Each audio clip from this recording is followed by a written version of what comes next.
I'm Marshal Seese, founder and CEO of Mowgli Games. And I'm Adam Kunz, co-founder and COO. So Mowgli is a social gaming company out of Atlanta, Georgia, and we're really focused on the creative arts space. So our first game, Songster, will be the only music creation game on Facebook. It lets people actually make real songs. Wow.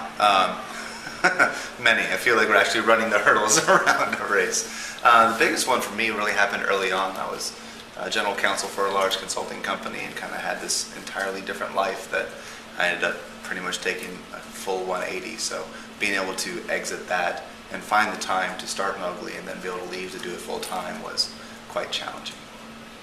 Yeah, and I think fundraising was at first very difficult. We had to kind of find our way in what it was exactly we were presenting and how we were pitching it and what it was people were actually looking for in terms of goals for them to actually give us the money that we needed. Also, I think another big hurdle has kind of been managing expectations and limiting what it is we think we can do. At first, we probably bit off a little more we can chew. We had these grandiose visions and we had all these wonderful ideas, but we had to really say, okay, this is the product we're initially going to come out with. I'd say one thing that tripped us up would be when we first started developing the actual product. We learned that the way we had built it wasn't a way that was going to scale. So we had to make a very hard decision literally about a week after we had launched the private beta of the product to completely rebuild it from the ground up in an entirely different way that would enable us to kind of scale into the future. But we had to put features on hold for about 6 weeks while we kind of rebuilt the app, and we definitely felt like we were stumbling a bit there. And I'd say the other main place would probably be we had a little bit of a decision for a while over whether it should be the Facebook app first or it should be a mobile app first. And we spent a little bit of time on a mobile app, which we probably shouldn't have, when now we're just totally focused on the Facebook app and are going to do the mobile app second. We realized that the order had to be the Facebook game first. Friends. And making new friends, honestly. This is one of those things where I'm just incredibly passionate about what we're doing because it brings music and gaming together, and I love all of that. And so when I started kind of shouting what we were doing from the rooftops, it just seemed like everybody wanted to come in and help however they could, which often just meant introductions to people who I never would have been able to meet before. So when I first started the company, I was really scared about telling people about the ideas. I didn't want anyone to steal it. I thought everyone was out there trying to get me. But as soon as I got over that, I really just started telling everyone what we were up to.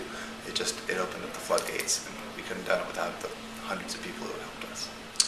Yeah, I'd also say connections, and I think just to elaborate on that a little bit more, some of the conventions that we went to, we made really great connections that we didn't even expect to. Specifically, one I can think of, we went to just to kind of get a feel for if users would be interested in our game, what they would like about it, and in that process ended up meeting our biggest investor, someone from HR who ended up letting a bunch of people off from their company that we hired, some of that was another gaming company in Atlanta. So there was a lot of found connections that we wouldn't have found otherwise if we hadn't gone to that convention.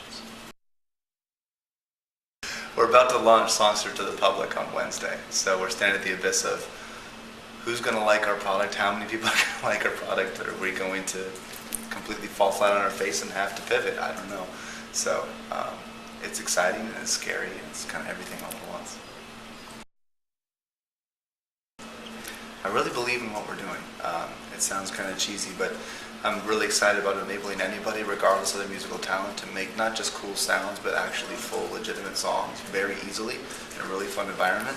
And I want to do that in video and creative arts and everything else that there is out there. So, wanting to really bring that feeling of true creation to people is something that will keep me going for a long time.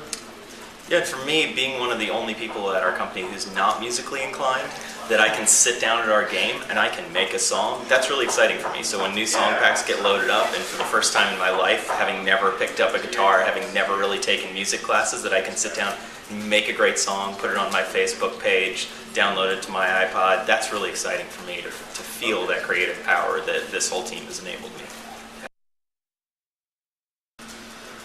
You know, there's not really one person that inspires me. I look at things from different founders, and my business mentor, Mo Bunnell, really inspires me with what he's done with his sales training company.